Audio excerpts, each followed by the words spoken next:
एक बड़ी पुरानी कहावत है। कहते हैं दुर्जन नियरे न राखिए आंगन कुटी छवाए। जब मौका मिले उस दुर्जन को उसी आंगन में आग लगाए। क्या कुछ ऐसा ही हो रहा है? ईरान पे दोहरा हमला हो गया है। एक हमला पाकिस्तान के बॉर्डर की तरफ से भी हो गया है और ये इस बार चाबहार को लेकर हुआ है। जानेंगे एक तरफ इजराइल तो दूसरी तरफ पाकिस्तान समर्थित ग्रुप क्यों यहाँ पर तबाही मचा रहे हैं। जियोपॉलिटिक्स में बहुत कुछ चल रहा है, हमेशा की तरह जानने को मिलेगा बहुत कुछ। आइए जानते हैं इन खबरों को विस्तार से। स्क्रीन पर एक मैप देख रहे हैं और इस मैप में आपको दिख रहा है ईरान की एक तरफ सीमा पाकिस्तान से भी लगती हुई है। ईरान में एक बड़ा हमला हुआ है। विद्रोही सुन्नी बलूच समूह जैश अल अदल ने बुधवार को दक्षिण पूर्वी ईरान में सैन्य चौकियों पर हमले किए हैं। ईरान में 3 इलाके चाबहार, रस्क और सरबाज में हमले किए गए हैं और हमले में 3 सुरक्षा कर्मी समेत 10 लोगों की मौत की खबर आ रही है। ईरान के आंतरिक मामलों के उप मंत्री माजिद मिरहमादी ने गुरुवार को सुबह बताया कि ईरान के बॉर्डर गार्ड से संबंधित चाबहार में कानून प्रवर्तन मुख्यालय और रस्क में रिवोल्यूशनरी गार्ड्स के बेस को निशाना बनाया गया है। दोनों ही अशांत सिस्तान और बलूचिस्तान प्रांत में है। उन्होंने कहा कि सुरक्षा बलों को उनका पीछा करने से रोकने के लिए आतंकियों ने पास की सड़क पर घात लगाकर भी हमला किया। मिरमादी का कहना है कि आतंकी हमारी सेनाओं के प्रतिरोध के कारण रिवोल्यूशनरी गार्ड्स के अड्डों में घुसने में नाकाम रहे। उन्होंने इस घटना को आतंकी कृत्य करार दिया है और कहा है कि एक आतंकी मारा गया है, झड़पें जारी है, आतंकी घेरे में है। उन्होंने कहा कि चाबहार में भी एक आतंकी मारा गया है, कई अन्य घायल हो गए हैं। गुरुवार की सुबह तक ये झड़प जारी ही थी। मीर हमादी के मुताबिक आतंकी हमले में 2 IRGC सदस्यों और एक कानून प्रवर्तन एजेंट सहित 3 सुरक्षा बल मारे गए हैं। इस बीच सरकारी मीडिया ने चाबहार में एक पुलिस थाने पर हमले की जानकारी दी। इसमें बताया गया कि deputy chief officer Abbas Mir को आतंकियों ने मार डाला। जैश अल अदल ने पिछले कुछ सालों में ईरानी सैन्य बलों IRGC के खिलाफ दर्जनों छोटे बड़े हमले किए हैं। इसमें सीमा पार हमले और बॉर्डर गार्ड्स और सुरक्षा कर्मियों के अपहरण के साथ साथ बमबारी भी शामिल है। जैश अल अदल के हमलों से परेशान होकर ईरान ने जनवरी में पाकिस्तान में इनके ठिकानों पर मिसाइल दागे थे।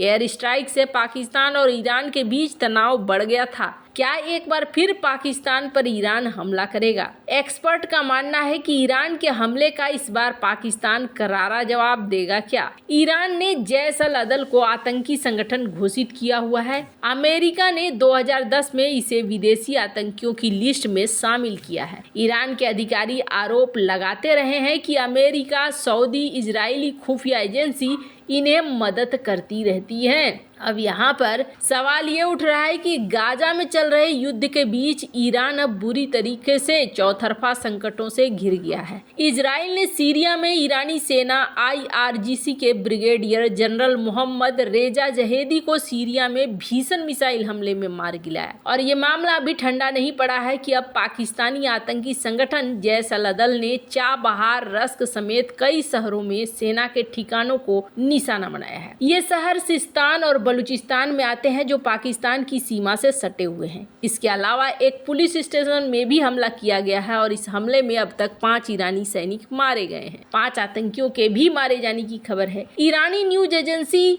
के अनुसार पाकिस्तान के बलूचिस्तान में छिपकर हमले करने वाले आतंकी संगठन जैश अल अदल ने ईरानी सेना के 2 ठिकानों पर हमला बोला और काफी देर तक बेस पर लड़ाई होती रही। बताया जा रहा है कि अभी तक गोलीबारी आवाजें आ रही हैं। हमले में मारे गए ईरानी अधिकारियों में ईरानी सेना का एक अधिकारी, 2 पुलिसकर्मी भी शामिल हैं। इस हमले की वजह से ईरानी सेना के रस्क बेस में जोरदार विस्फोट की आवाज सुनी गई है। इस घटना का वीडियो भी सोशल मीडिया में वायरल हो रहा है जो आप देख रहे हैं। जैश अल अदल ने इस हमले की जिम्मेदारी भी ले ली है। दोनों ही पक्षों के बीच भीषण मुठभेड़ जारी है। इन आतंकियों ने रास्ते में जाल बिछा कर रखा ताकि अगर सुरक्षा बल पलटवार करने के लिए पीछा करे तो उन्हें मारकर गिराया जा सके। ईरानी अधिकारियों का दावा है कि आतंकी सेना के ठिकाने में नहीं घुस पाए हैं और इसके पहले ही उन्हें मार गिराया गया। उन्होंने इसे आतंकी घटना करार दिया है, पर अब यहाँ कहा जा रहा है कि क्या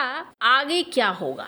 उधर इजरायली हमले के बाद ईरान ने कसम खाई है कि वो ब्रिगेडियर की हत्या का बदला लेगा, लेकिन उसकी क्षमता पर विशेषज्ञ सवाल उठा रहे हैं। इजराइल के हमले में 13 लोग मारे गए थे, जिनमें ब्रिगेडियर रेजा भी शामिल थे। वो ईरान के प्रशिक्षित कुर्द फोर्स से जुड़े हुए थे। इजराइल ने अभी तक ये स्वीकार नहीं किया है कि यह हमला उसने किया है। ईरान के विदेश मंत्री ने कहा कि इजराइल के पीएम ने अपना मानसिक संतुलन खो दिया है। वहीं विशेषज्ञों का कहना है कि इजराइल हमला ये दिखाने के लिए किया गया है कि ईरान एक पेपर टाइगर है जो हमला नहीं कर सकता है। हालांकि इजरायली हमले से उसे भारी नुकसान उठाना पड़ा है। इससे अब ईरान पर जवाबी कार्रवाई का दबाव बढ़ता जा रहा है और ये जो दबाव बढ़ रहा है ये एक डर भी पैदा कर रहा है। एक ऐसा डर इसमें माना जा रहा है कि या तो ईरान यहाँ चुपचाप बैठ जाएगा या दूसरी चीज ये होगी कि ईरान यहाँ अगर हमला करता है तो यहाँ ये युद्ध बढ़ जाएगा।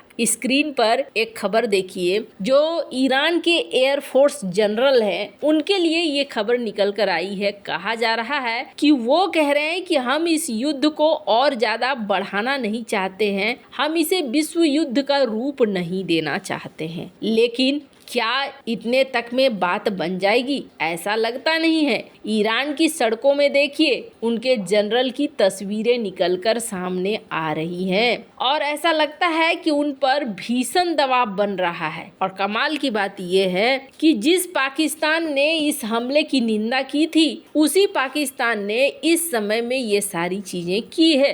वैसे पाकिस्तान आधिकारिक तौर पर तो इस पर शामिल नहीं है, लेकिन आरोप लगता है इन समर्थित आतंकी ठिकानों पर। हालांकि जैसल अदल की अगर बात करें तो पाकिस्तान हमेशा से नकारता रहा है और कहता रहा है कि नहीं जी, हम इसके बारे में कुछ नहीं जानते हैं और ये हमारा संगठन बिल्कुल भी नहीं है। कमाल की बात ये है कि हाल फिलहाल में जब एक दूसरे पर एयर स्ट्राइक हुआ था, उसके बाद पाकिस्तान और ईरान दोनों ने बैठकर ये फैसला किया था कि हम आपस में नहीं लड़ेंगे और यहाँ पर आतंकी संगठनों के ऊपर कार्रवाई करेंगे। स्क्रीन पर एक आर्टिकल देखिए। ईरान ने पहले भी ISI से कहा है कि आप इन संगठनों को थोड़ा संभालिए और उसके बाद भी फिर जब चीजें बात नहीं बनी तब एयर स्ट्राइक किया गया। फिलहाल चाबहार को निशाना बनाने का क्या मतलब है? ऐसा माना जा रहा है कि अफगानिस्तान ने जो ये निर्णय लिया है